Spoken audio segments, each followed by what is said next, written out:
tires on it and see how it performed with somebody like Dale Jr., who had about 20 to 25 laps on his tire. So it was called Race Trace. And it was something really interesting that I learned a lot about the pacing of this race and where you make up speed here just by watching that. We talked about all the people that are here. There's several reasons why. However, there is a lot of green in the grandstands, even though the car tonight is not necessarily green.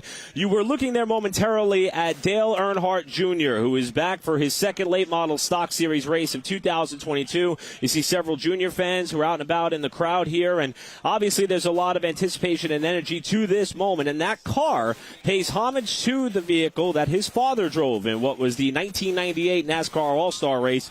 And Matthew, we were down there kind of able to see that car about as close as you can get without touching it, if you will.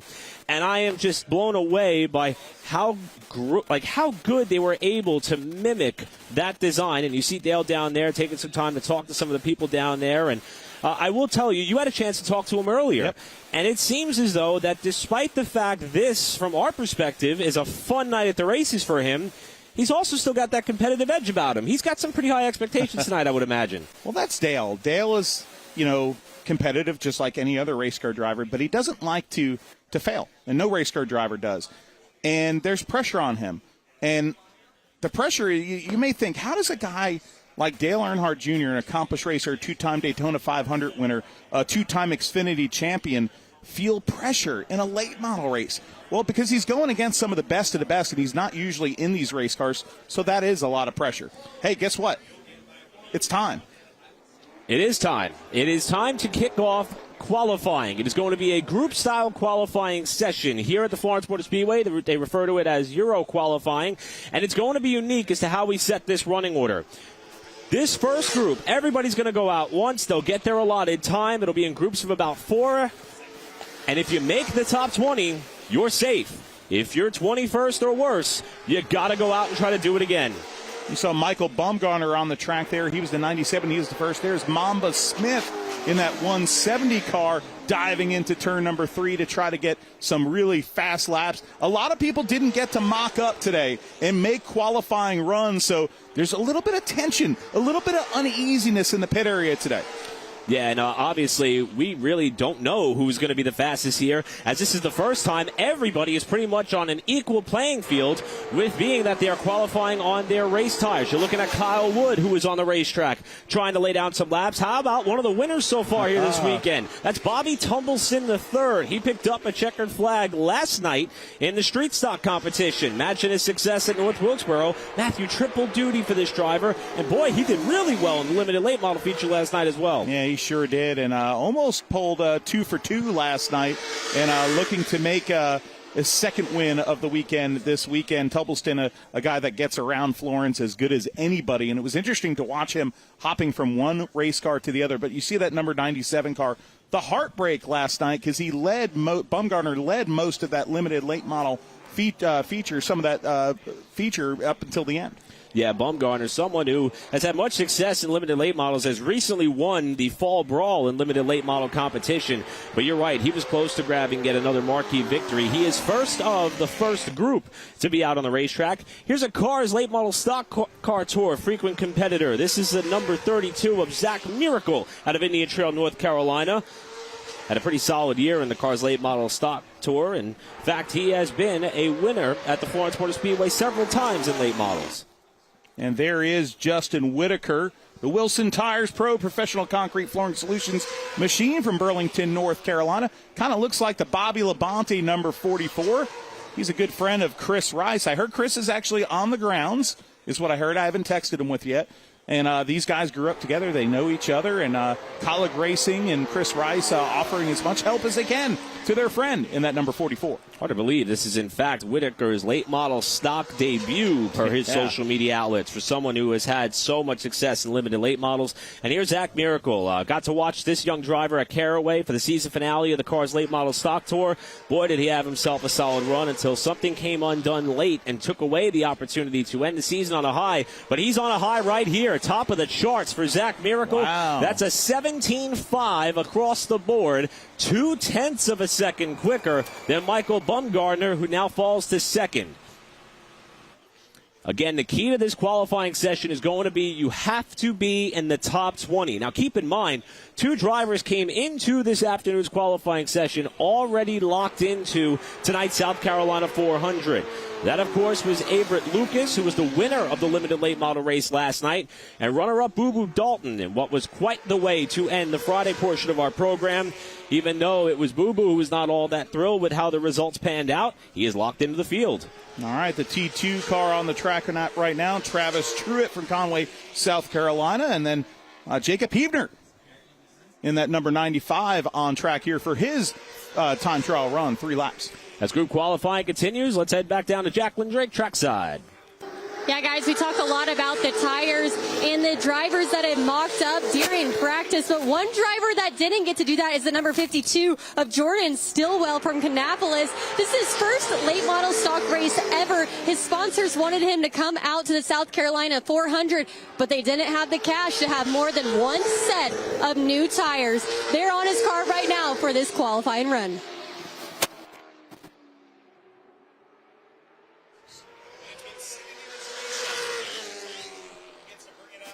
Momentarily for qualifying. Continuing on here with the group qualifying session, Zach Miracle is still the quick time setter. You're looking at the number 21 machine of Mike Darn. He was a late add to the field in terms of the early entries. And how about this father-son combination? This is the father, of course, in Travis Truitt. Yep. You'll see his son Cam Truitt hopefully a little bit later on today. They call him Killer Cam, the young gun. Had a little bit of misfortune in practice at his Bandolero, but Travis, who is a frequent competitor here at Florence Motor Speedway, currently sits 6th in the running order as the next car enters your frame. Blaze Brinkley in that number 11 machine, hitting the track right now from Sanford, North Carolina. In that black number 11, trying to get his best time.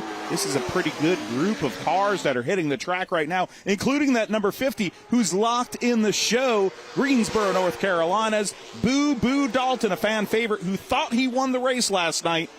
And a scoring, well, not a scoring issue, but the scoring proved that he would get the second spot. But he is locked in, so he's trying to improve his position in qualifying right now in that number 50. Yeah, he flat out dominated the race last night. Did that to Boo Boo Dalton, looking for more success tonight. How about the High Rock Vodka number 75 of Landon Huffman? This is your 2022 track champion at Hickory Motor Speedway with 3 wins to boot. This partnership debuted at North Wilkesboro Speedway with Dale Earnhardt Jr.'s company. He's looking to try to make the most of it here as the checkers will fall on this group. Let's go down trackside to Jacqueline Drake once more. Yeah, guys, right beside me we have the number 95 of Sam Yarbrough. He's been a veteran to this race and the Myrtle Beach 400 before it took over to Florence Motor Speedway. He's feeling very confident in that McCumbee Elliott Racing 95, and he's looking to add this to his resume. His last win in 2007 at the South Carolina 400. Sam Yarbrough, a former winner of this race in 2007, and the winner of the last ever late model stock race at Myrtle Beach Speedway. Next group on the racetrack, and you see the number 71 of Katie Hettinger. Katie, third-generation racer, and has been making a lot of noise as of late. In fact, has made several starts in pro late model stocks across several series. Also has 2 ARCA Menards West Series starts for Tyler Young's team. 15 years old is that young racer. Had a rough night last night, looking for more success here tonight. We just saw the Throckmorton number 63, and now Landon Pembleton, former Martinsville winner, right there in the 0 machine, that red and black machine. 3 cars on the track right now. Hettinger, Pembleton, and Throckmorton, the Throckstar Racing number 63. I really liked the attitude that this car had, and there you go. I will call that doing my homework, because Landon Pembleton, as he comes with the white flag of his session, goes to the top of the charts, 17.488. There was something about the attitude of this car in the late practice session. Let's see if he can go faster yet to the checkers.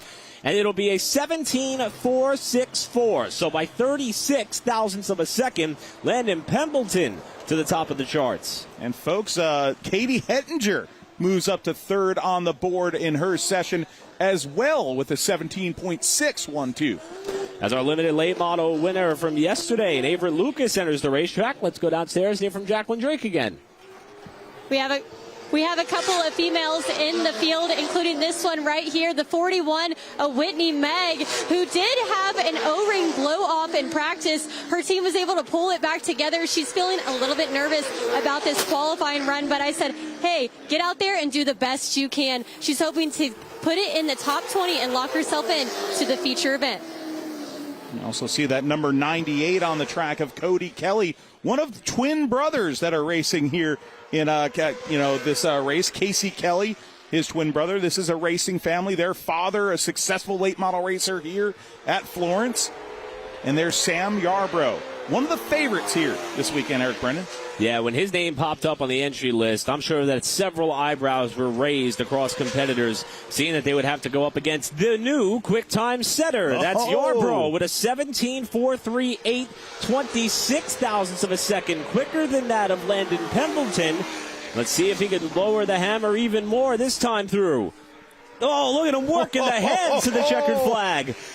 And it's going to slow down just a smidge. These tires, they wear off, buddy. So Yarbrough, currently the fastest. Pendleton is second quickest, followed by Zach Miracle, Katie Hedinger, and Cody Kelly, your top 5. We have 18 cars that have taken time so far. And remember, you have to be in the top 20 in order to be able to lock yourself into the field, or else you have to re-rack and try again. The number 16 hitting the track, Cade Brown. Of course, the number 41 right there, Whitney Meggs, on the track as well. That's a car that's wrenched by Lee McCall, the former crew chief for Sterling Marlin in the NASCAR Cup Series. But Cade Brown also on that track, that number 16 machine, 6-time winner here. There is Jordan Stillwell, first time on the track officially in qualifying this race car. He's had it around for 7 years. He's had the body hung for 2 years. They had a miserable day on Thursday with that race car, trying to get speed in it, trying to get it down on the racetrack. They figured out a few things on how to run the bumps, and now that car's kind of come to life. He's pretty competitive now. Yeah, Stillwell, who also does a lot of driver development and coaching. And now you're looking at the number 16, your 2022 late model champion here at the Florence Motor Speedway. This 16-year-old driver, also the South Carolina State Championship with several wins. And he is going to slot into 9th in his respective group here. That may be safe enough to move on. And we've already begun the bumping process here, and that's Kyle Wood, who was scored in 21st. Jordan Stillwell, who was just on the racetrack, now moves to the bubble. Now, we've mentioned if you're not in the top 20, you got to re-rack and do it again. There will be a second round of qualifying that will lock the top 10 in, and then it will be a third and final round that will take 10 more cars. And that is how we will grab our 40 starters. So to clarify that, because it was confusing to me, the top 20 right now are going to be locked in as the top 20 starters. Then they take the next batch and they split them in half. And they take 10 and 10. And then there's going to be 2 provisionals from last night's race if we need them. How about Toyota Racing Development driver Isabella Robusto, who's been on a tear as of late? Her and twin brother Will both started racing in go-karts. They've been off to quite the run in their racing careers. For Isabella, she just won championship night at Hickory, a big feature win for her in late model competition. Drop back here to the number 21 machine that is on the racetrack as our next group continues to roll forward. Before we touch more on the cars that are out there on the racetrack, let's go to Jacqueline. Yeah, we got the 71 of Katie Henninger right here. Strong qualifying run by you, currently sitting 4th in the standings. How do you feel about your car? We had a really fast car. It was just a little loose on exit, which I think limited us from a little bit of speed, but we still had a good run, still sitting 4th right now. So our goal was to make the top 20 for qualifying so we didn't have to go again, but we got a fast car, so even if we do, I think we got a pretty good shot. But yeah, really thankful for my guys because they worked really hard on this, so hopefully it'll be good. Katie Henninger, it seems to be working out for her so far and in the top 20. Katie Henninger just got bumped down to 5th position. Matt Craig in the number 54, putting it P4 on the board, the former winner of the the All-American 400 at Nashville Fairgrounds. Not often do you see that super late model competitor out in a late model stock car. Here's a very interesting story here. This is a local driver. Got a chance to catch up with him last night at the post-race concert. This is Bryant Barnhill, driving for Barnhill Motorsports. A multi-time late model winner here at Florence this year. Finished 5th in the championship standings. And he talked about how emotional this race is to his family. He grew up a stone's throw away from Myrtle Beach Speedway. Has several family ties there. And he said this is his Daytona 500. We'll see what he could do here tonight in qualifying. We're also looking at that number 2 car right there of Brandon Pierce from Oak Ridge, North Carolina. One of the cars that I say we have to look out for, especially with this long race and tire management. He's good at this track. He had a shot at winning this race last year. A very poised young man and a very talented race car driver. Yeah, one of the interesting things that I've seen here is we look at another car that's on the racetrack. This is one of the fun entries in the field for sure. The number 88 with the Ferrari logo on the nose, Doug Barnes out of Forest Hill, Maryland. 24-year-old two-time champion at Virginia's Dominion Raceway. He finished second in points to Peyton Sellers in 2022. Air Doug. Air Doug. The Barnes boys, man, they put on a good show at Dominion, and they have personalities to boot. Has a good YouTube page, Doug Barnes does. Little surprised to see Bryant Barnhill 20th. He is on the bubble spot for a driver who had to pretty much try to navigate his way through a bit of a mechanical gremlin that car was facing yesterday. And Doug Barnes, we just saw him on the racetrack. He's clocked into 3rd. Let's go down trackside to Jacqueline. We just saw Doug Barnes, but his brother right here, we have Trent Barnes in the number 1. He races at Dominion and has a few wins. This year he's placed 3rd on the podium. Last time he was here at Florence in the Icebreaker, and hoping to make it 2 spots better for the 400. Dexter Knipe on the track in that number 5. Austin Samaro also on the Speedway in his number 99, taking time, as well as Caden Honeycutt. Good group of race cars right here. Very fast cars that we'll be looking at the board right here as the flagman throws the white flag one more time around for this 3. So far, 30 cars have taken time in the qualifying session. Sam Yarbrough, the car to beat, and Caden Honeycutt has jumped up to P3. That's his 2nd time through. Matthew, the 3rd lap has been the best, and that's what he's on. Let's see what he's got. Wow, Austin Samaro timing in at 15th, but here comes Caden Honeycutt. Oh, boy. Up to the wall he goes. Checkered flag is out. Still clocks in at 4th. Dexter Knipe timing in at 10th. A good lap for him at 17.663. The vast majority of the top 10 have been setting their fast lap on lap number 3 of this multi-car qualifying session. Only exceptions, Sam Yarbrough, your provisional pole sitter, Caden Honeycutt, who is 3rd, and Dexter Knipe Jr., who sits 10th. Everybody else has laid down their flyer on their 3rd time through. Here is the number 5 machine. Several number 5s in the field. This one out of Hartsville, South Carolina. This is Casey Kelly on the racetrack. Had a chance to hang out with that team a short while ago. He was 3rd in late model points this season. He offered us lemon cupcakes. Yeah, gotta love them. They were very hospitable down there at that race trailer. Other race teams take note. Next up on the racetrack, we have this number 02 car, Justin Milliken. Milliken, a very heartfelt, emotional guy that cut his teeth at Myrtle Beach Speedway in that 02 car, and a fan favorite there. And already this group is working their final lap. We just heard from Jacqueline Drake talking about this driver. Car 1, Trent Barnes, also out of Forest Hill, Maryland. He's your 2014 Southeast Limited Late Model winner at Myrtle Beach Speedway, which is pretty much the seeds that were planted for the history of this race. Also finished 4th at the Fall Brawl at Hickory just about a week and a half or 2 weeks ago. As this group comes to the checkered flag, it is still Sam Yarbrough, the quick time setter. Jacqueline Drake, what do you got for us? Up next, going out on the track is going to be that 03 of Brennan Butterbean Queen. He's joining the Lee William Performance Team. First race right here underneath that banner, coming from his family team. He's a multi-time Langley Speedway champion, and if he wins tonight, it'll be his first win in a major marquee late model stock race. As we look at It's a Mario. Yeah, I love it's a that Mario. car. The Mario is on the side of the 03. That car is immediate flashbacks to some of the most fun times of everybody's childhood. How about some of the names that are already knocked out of the top 20 here? Landon Huffman, 21st. Justin Whitaker, Michael Bumgardner, Bryant Barnhill. Wow. Justin Milliken, who's just on the racetrack. They're all going to have to fall back on the second or perhaps third attempt at qualifying into the big show. On the track now, a young sensation from Langley, Virginia, your limited late model champion this year at Langley Speedway. Riley Music in that number 47. His grandpa, Phil Warren, the man behind the wrenches of that race car, leading him and Butterbean to a track title there at that popular Virginia racetrack. And here comes Mark Wirtz right there in that number 55, one of the most beautiful cars in the field, the veteran racer. And Wirtz is going to jump up to the top 10 on his final time through to 6th.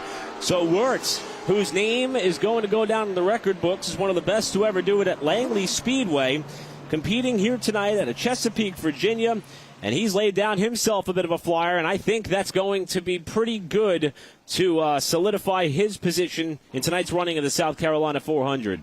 Wow, he's got to make that top 20, and that's well within it right now. So unless something major happens, CorvetteParts.net on there. And hey, who's this guy? The Bass Pro Shops number 3 from Mooresville, North Carolina, and that tribute scheme to his father, making his second late model stock race attempt of 2022. It's Dale Earnhardt Jr. And the fans come to their feet in droves on the main straightaway to greet Earnhardt on the racetrack for the first time in our program.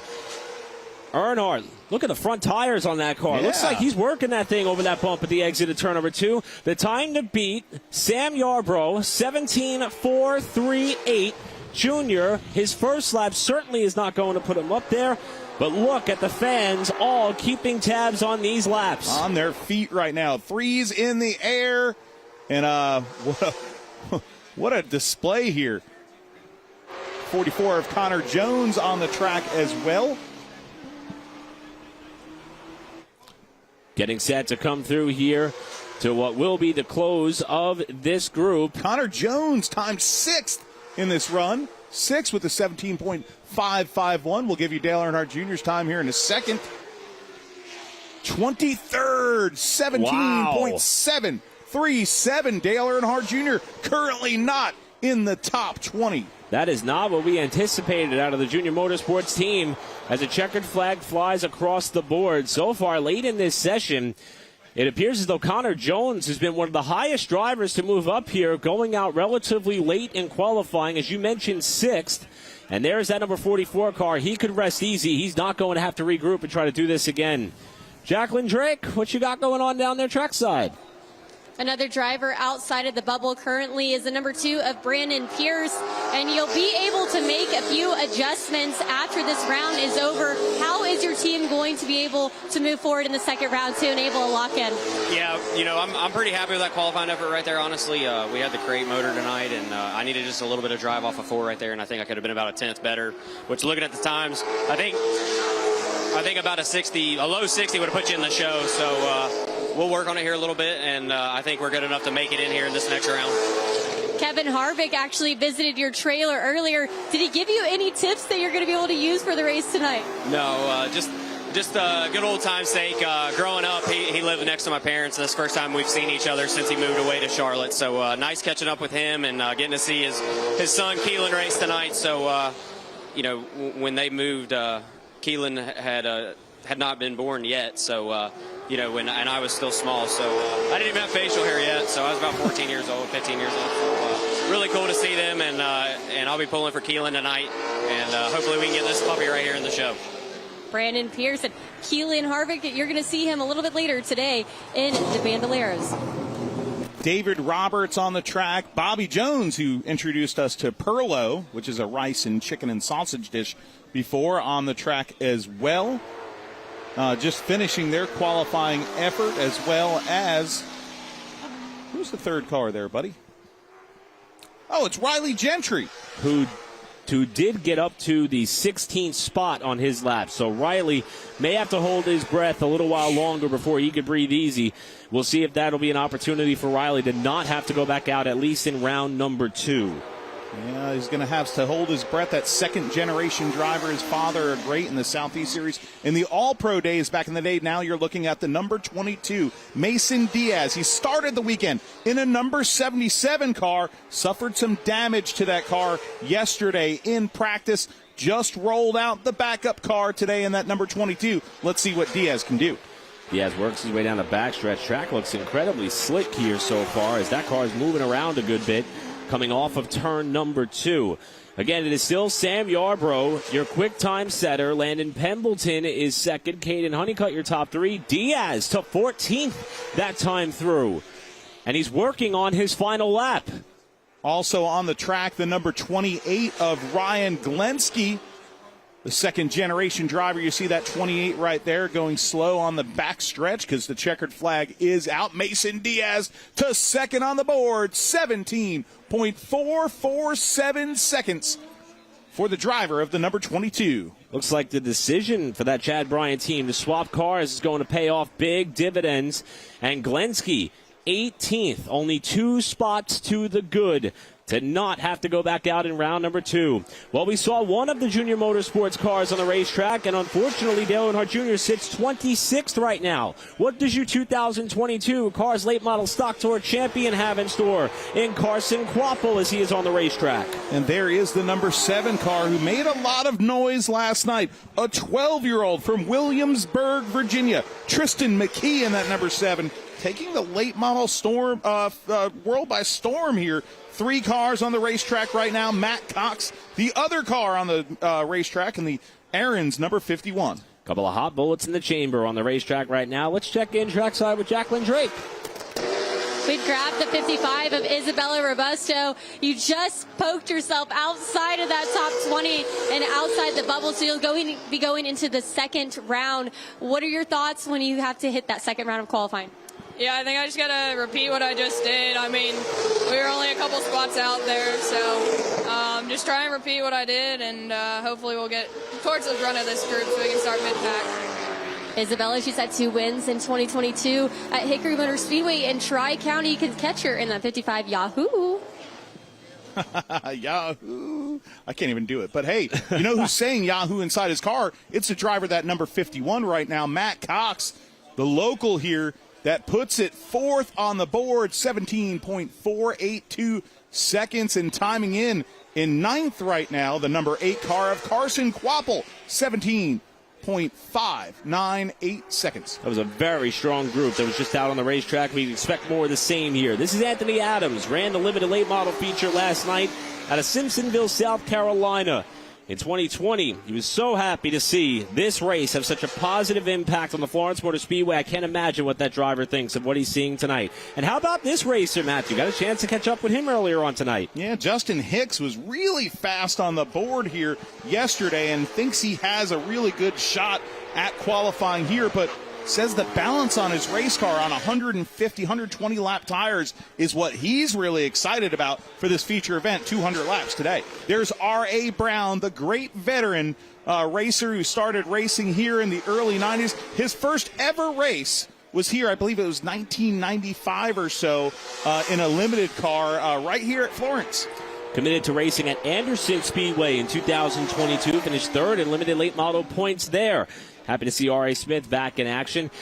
Field now comes to the checkered flag, and we're not seeing a lot of movement throughout that top 20. In fact, Riley Gentry, who at the time clocked into 16th, has only gotten bumped to the bubble now. It is Gentry who sits in that 20th position, with Dexter Knipe in 19th and Casey Kelly 18th with a handful of cars to go. Hey, Jacqueline, what do you got down there? Carson Quapple just exit out of that number 8, and you've made it in to the top 20, but you're not too happy. You said, it would have been better if I would have got on the pole. Why are you unhappy with where you've qualified? I just think our car has a little more speed than that.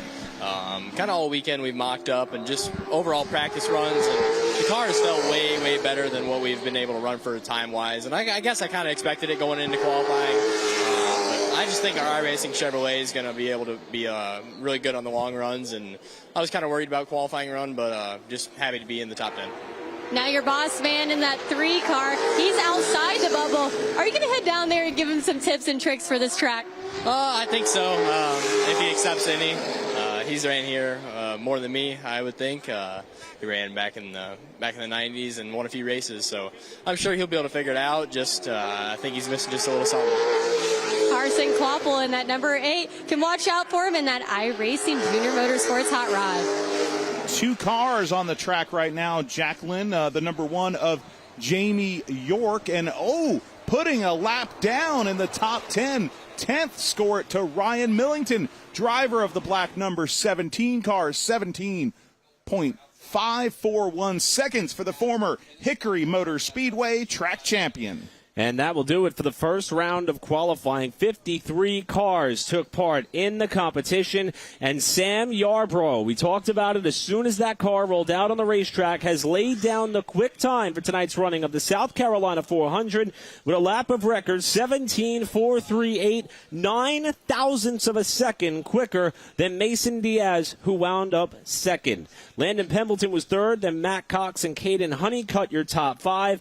Matthew, there are several stories and several drivers who are going to have to regroup and try to get themselves back in position to get out there and lock themselves into the South Carolina 400. Well, the first one we look at the scoreboard here is 21st. The guy that just got bumped out of the top 20 has to qualify his way in this next round, and that is young Riley Gentry, son of Randy Gentry. Ryan Glensky, the second-generation driver, in 22nd.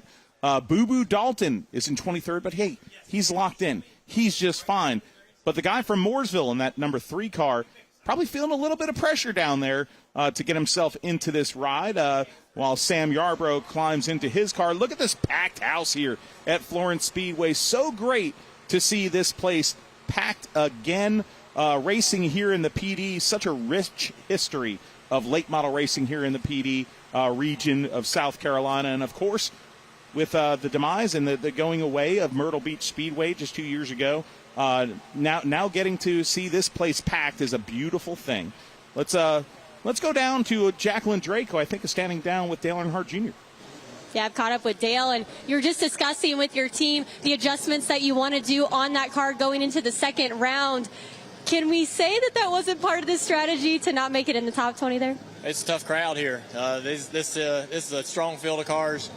All weekend long, we've kind of felt like we had about 10th to 15th place speed, and those guys picked up a lot there. We just weren't able to pick up as much. That was probably about a tenth and a half faster than we've been all weekend, but it's still not enough. So we can figure out some things and maybe find a little speed, but I doubt we'll find much, fire-off speed. It's probably going to be about like this and the next time we go out to qualify again, but it'll race pretty good. You talk a lot about the surface of Florence and just how tough it can be. Do you see that when you put the new tires on the car in those qualifying runs? Well, I mean, having to rerun is going to hurt all these cars a little bit. You're just putting laps on your tires for the race that you'd rather not be putting on them. But that's the way it is. Everybody's got to deal with it. This place eats up the tires. We'll just have to try to take care of them a little bit in the race, a little bit better, and hopefully we can get in the race. We got to get in there first. So it's a tough crowd, though. I expected it to be a challenge, and not driving these cars a lot. Maybe a little bit of it's the driver, but I think we can find a little more turn in the car. It'd help. Well, good luck to you. Dale Earnhardt Jr. there, obviously a little bit dejected, and so is that Junior Motorsports team. They had some speed with Carson Kvapil, but not so much with Dale Earnhardt Jr. there, qualifying outside of the top 20 and having to try to make it in. Look at that green coat. Man, that thing really stands out. But I saw a squirrel, sorry. But that's the old puffy green jacket right there. He's a Dillner fan. Hey. Oh, my goodness. Well, I think that opens the door for the perfect opportunity for everyone to catch their breath after an incredible first round of qualifying. 2 more rounds still to go, and a lot of big names still on the outside looking in, trying to race their way into the South Carolina 400. We'll be right back with more coverage from the Florence Motor Speedway, live on FloRacing.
Welcome back to the 30th Annual South Carolina 400, presented by Corvette Parts, where the Keene Cup is on the line tonight following the South Carolina 400. First round of qualifying in the books, and Sam Yarbrough has laid down the quick time.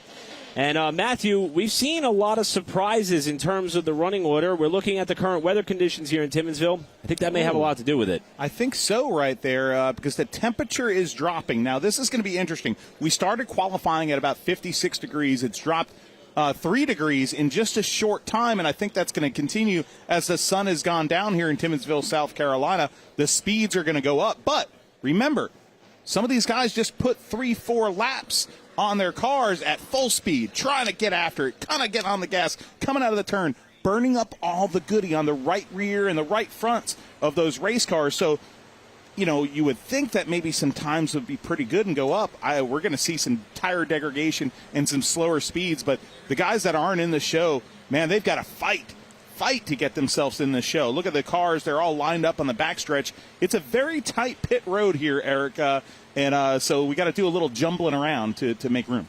Good problem to have. Yeah. And you've got to shuffle everybody to the backstretch in order to get things set and rolling. Let's go down and hear from Jacqueline Drake trackside. Yeah, all the drivers out here trying to figure out what they can do in this second round. And right behind me, you're going to see that 44 of Justin Whittaker, who this is his first race ever in a late model stock. He started racing in 2019, won his first race ever at Bowman Gray Stadium in the mini stocks. He said Chris Rice helping him, and he said, I'm going to get him this round, guys.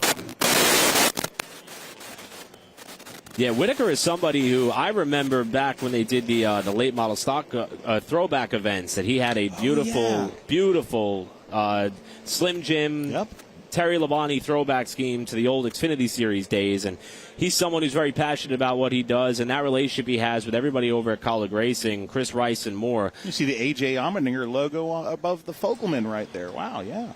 Really interesting to see these drivers hanging out. There you see Brendan Butterbean Queen and Riley teammates. Music. And even though these two took the late model and limited late model championships earlier this season at their home track, they're still trying to figure out this set of circumstances they have in front of them here in terms of qualifying for this race. Brendan Queen is currently scored 17th, but Riley Music did not make the top 20. And Butterbean McQueen right there, very, very big personality right there. But those guys were teammates this year under Phil Warren. But big things for Butterbean Queen, because this is his first race ever with Lee Pulliam driving for the Lee Pulliam team. So it's a big thing for him. Well, the quick time setter for the 2022 running of the South Carolina 400 is standing by with Jacqueline Drake. The number 95 of Sam Yarbrough is going to lead this field to green this evening. And what a stout competition it's been. You yourself have had a little bit of a tough week just in your car. You were telling me about that. Yeah, been pretty sick all week. Haven't really felt very well, but this makes it a lot better here. I'm exhausted. I'm ready to race, and super excited to be on the pole. Everybody's worked so hard. Made a lot of changes today in practice. Things got kind of out of whack there for a little while. We made a couple of changes before qualifying. It paid off. Well, you got 200 laps to go.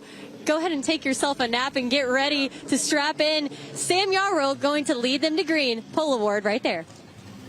Well, Sam Yarbrough, a veteran here. We talked to him the other day, Eric, because he had a little incident in practice and spun that car just coming up for 4 here. And I'll tell you what, it's narrow here when you spin out. He didn't really hit anything, but what I really liked about it was the fact that, him and Throckmorton kind of had a little words after that. But then about 20 minutes later, we were behind, me and Rob Blount were behind the trailer watching the driver, Sam Yarbrough, working on his own race car. And that's something you've got to respect. These guys are real racers here in the late models. See Mark Wirtz taking an opportunity here to talk to members of his team. And is he texting you? Not me directly, okay. But I will say, with Sam Yarbrough, and we talk about the emotional context of this race. Matthew, you were fortunate enough to be part of the Lost Speedways episode that highlighted the loss of Myrtle Beach Speedway. And I will say, when you look at Sam Yarbrough and his racing resume at Myrtle Beach, won this race back in 2007 at Myrtle Beach, 6-time champion at that racetrack, and won the last late model stock race that was held at that facility before closing. Oh, by the way, as a Cars late model stock win there as well in 2015. I think this particular event is certainly weighted heavily in Sam Yarbrough's mind, and it shows by the preparation and performance that he's been able to execute up to this point. You know, he'll kind of deny it because he says there's two different places. Myrtle Beach is so different than Florence, and he's the first to say that. But when you saw the emotion on his face when he climbed from that race car in that last late model stock race ever at Myrtle Beach, it was something of beauty. I mean, there was tears, there was champagne flying everywhere, and for a guy that's kind of, well, subtle and not overly emotional, it was really neat to see how much that win, that last win at the beach, meant to him. Well, he cemented the pole for 2022. The driver who came up just 9 thousandths of a second short in qualifying, happy to celebrate a runner-up finish at the end of Q1. Mason Diaz standing by with Jacqueline. I have to say, guys, I think this is the most I've ever seen Mason Diaz smile right here, hitting in second place right behind Sam Yarbrough. What's going to be the strategy for this long race ahead? Start saving tires. A little bit of ahead of the game. I mean, a lot of people now have to requalify, so we locked ourselves in. Front row starting spot's pretty cool. Exciting to be with Chad Bryant, first race, and we've had an up-and-down weekend so far.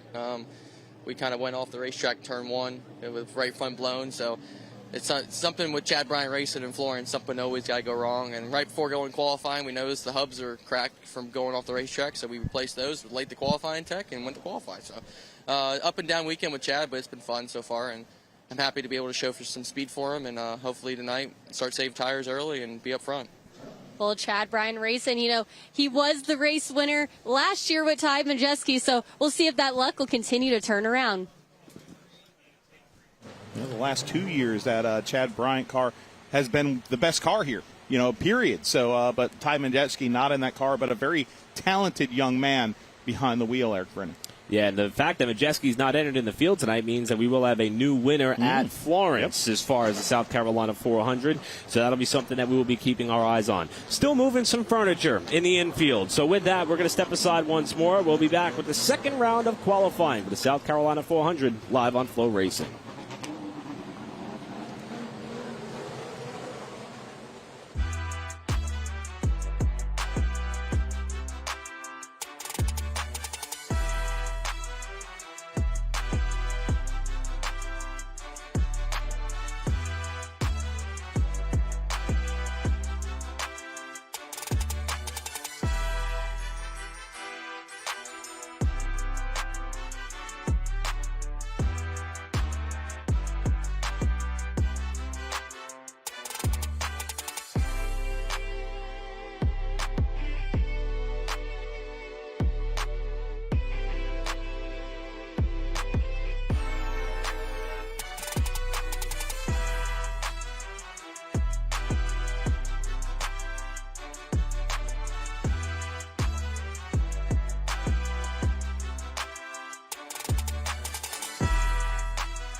Back at the Florence Motor Speedway, where we are getting set for the second round of qualifying to set the field for the 2022 South Carolina 400, presented by CorvetteParts.net. And Matthew Dillner, so far 20 drivers have been able to do their roles and responsibilities so far here this evening in front of this sold-out crowd here in Timminsville, South Carolina. But for everybody else, 33 competitors, they're going to have to hit the reset button and try this once more. Oh, this is a stout field of late model stocks if I've ever seen one, and qualifying really showed it. We had a lot of big surprises as far as cars that didn't make the top 20, a lot of storylines, but once again, it was Sam Yarbrough on the top of the heap. So let's go ahead and quickly recap the 20 who are locked in right now. Sam Yarbrough, your pole sitter, with Mason Diaz and Landon Pembleton, your top 3. Then it's Matt Cox, Caden Honeycutt, your top 5. Doug Barnes, Zach Miracle, Connor Jones, Carson Quapple, and Ryan Millington, your top 10. Mark Wirtz and Matthew Craig, 11th and 12th. Katie Hedinger, who we heard from earlier, 13th. Trent Barnes, 14th. And then Cody Kelly takes you through your top 15. Jacob Hefner and Brendan Queen, 16th and 17th. And rounding out your top 20, Justin Hicks, Casey Kelly, and Dexter Knight Jr. If your driver is in this field and we did not call their name, they're about to go back to work in the second round of qualifying, and they may have to do it once more. Jacqueline Drake, what you got?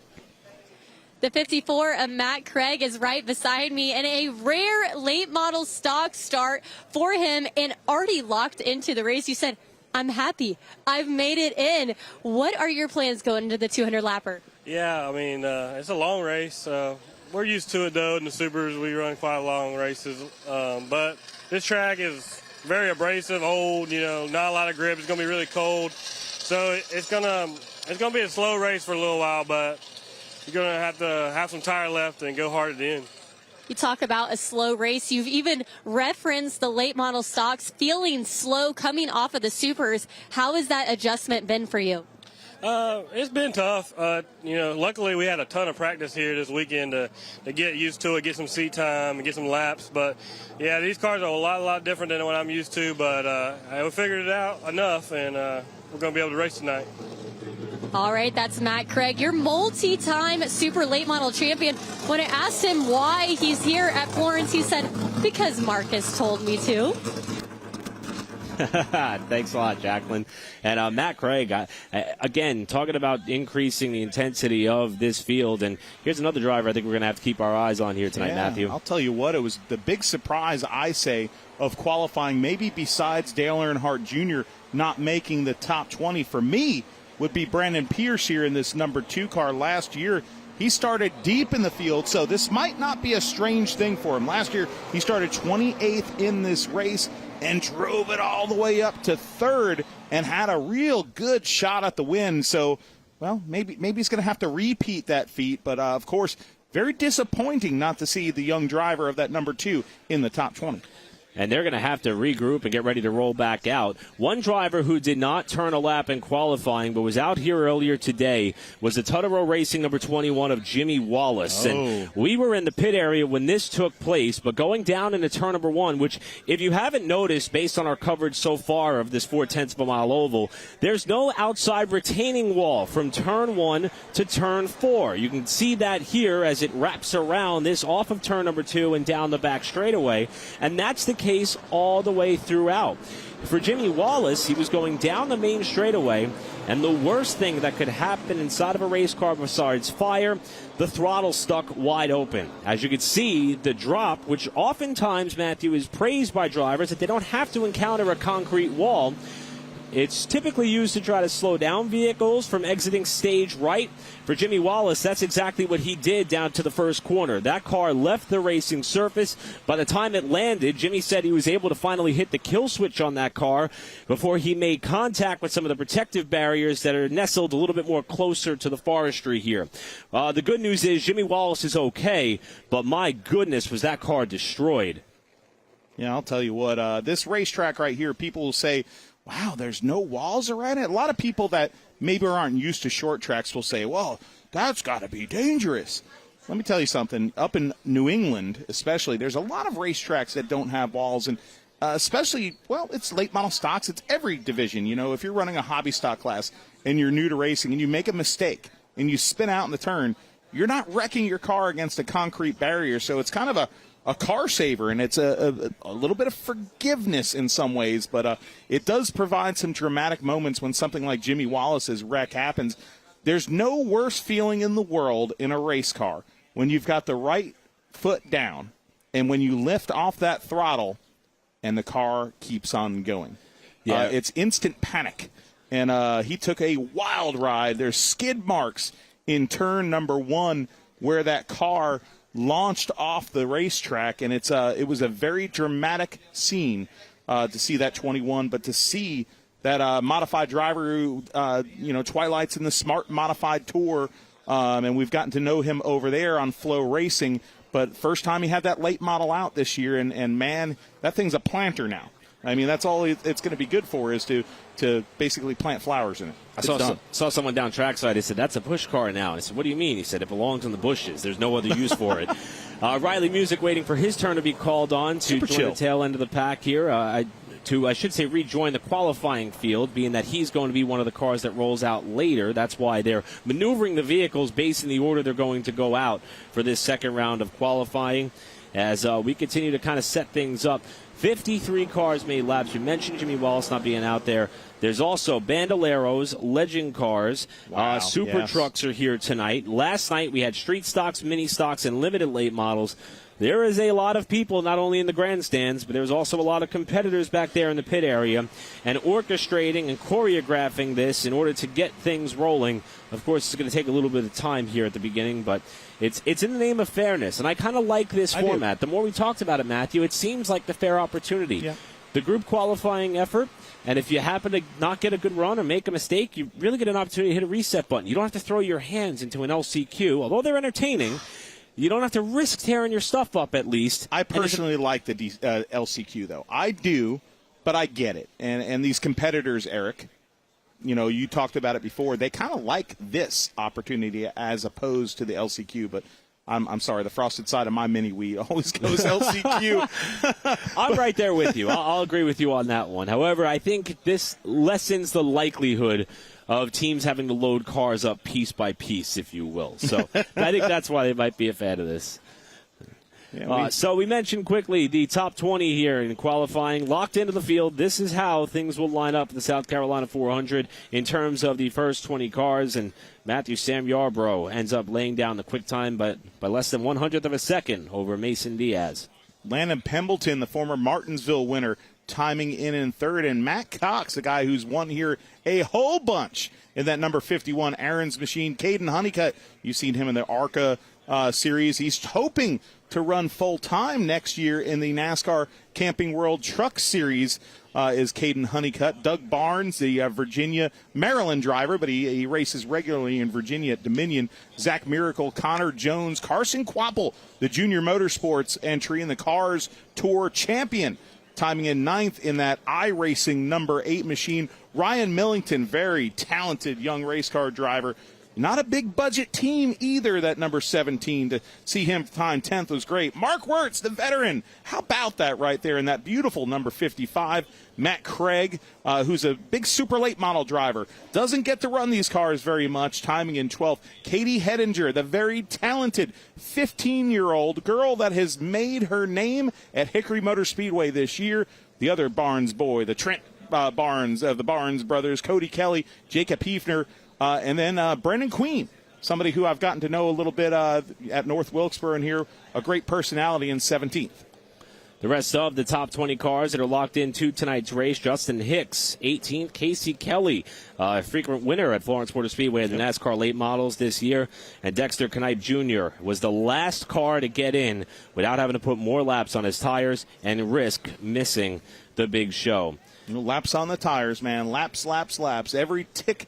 Every lap that you turn around this place, we've heard it described on Flow by Brandon Queen as the surface here being a cheese grater, okay? And every single time you move that cheese over the cheese grater, what happens, Eric? It just certainly starts to shred away. Yeah, and that's what's happening with the tires on these race cars. So now second round of qualifying, less rubber. The cars don't handle as good. I think that was one of the more interesting notes to pull from the interview that Jacqueline had for us with Dale Earnhardt Jr. earlier, was he seemed more dejected about the fact that he now put himself and his team in a position where they're going to be a little bit further behind the 8 ball now come race time. This is a called 6-tire race the tires they're qualifying on, whether you've got to do it 2 or 3 times, that's what you got to start the race on. Yeah. That could be quite the detriment in a 200-lap affair where you've only got two fresh tires in the pit area. Speaking of, let's go down to Jacqueline Drake, who's hanging out in the pits right now. Rounding out that top 20, the number 5 of Dexter Knipe. I pulled you from the concession stand. You were trying to get a snack, but what does it feel to be able to lock yourself in to that first round? Well, we were sweating bullets. The last handful of cars, we didn't know who was going to beat us or whatever, but it feels good now that we know that we're in, you know? Yeah, one of your team members came up to me and said that you were angry. They felt like you could have done better. What can you take from that when you go into this race? Well, the race is going to be just totally different. It's going to be a slow speed, you know, slow pace. But we've been fast all weekend from Thursday to now, and I just messed up. I didn't get back. I got back to the gas, but not all the way. Just mad at myself. Well, you got plenty of time to get it figured out. Dexter Knipe here. His son raced last night. His dad raced. It's a family affair for that 5 team. Thanks, Jacqueline. Now they have an opportunity here to sit back with the rest of us and kind of watch some of this racing. And we were just talking about this driver here, Matthew. I didn't realize my mic was cued. Hey, you know, every once in a while I'm a donkey, but Jacob Hefner right there in the 95 car. He's a guy right there from Dallas, North Carolina that we expect big things from in this race, and he's going to have to, he's going to have to come from a little further back. Jacob Hefner, where did he time there, buddy? 16th. 16th. So at least he's locked in the show. So is Hefner. So a lot of race car drivers now breathing easy. He's one of them. But remember, we talked about tire degradation. He only put 3 laps on those tires. Those are 3 hard laps, though, which equals about maybe 10 not-so-hard laps. Well, looks like, Matthew, I think we're going to pivot here in terms of our schedule. Pivot. The Legend Cars had a huge field of competitors signed up for today's race, and so much so they had to add a B main to the competition. Yes. They're going to be taking the top 5 of this B main and adding them to the back of the feature event. 10 laps is going to be the scheduled distance for the Legend Cars in their B main. And we are looks as though they're going to begin some parade and pace laps here, and we'll get close to being able to present the opportunity here to take a look at the starting lineup. Well, there's David Snook in that David Snook Jr. In that number 41 car, beautiful machine there, and Cole Roby from Windham, Maine, towing all the way down here.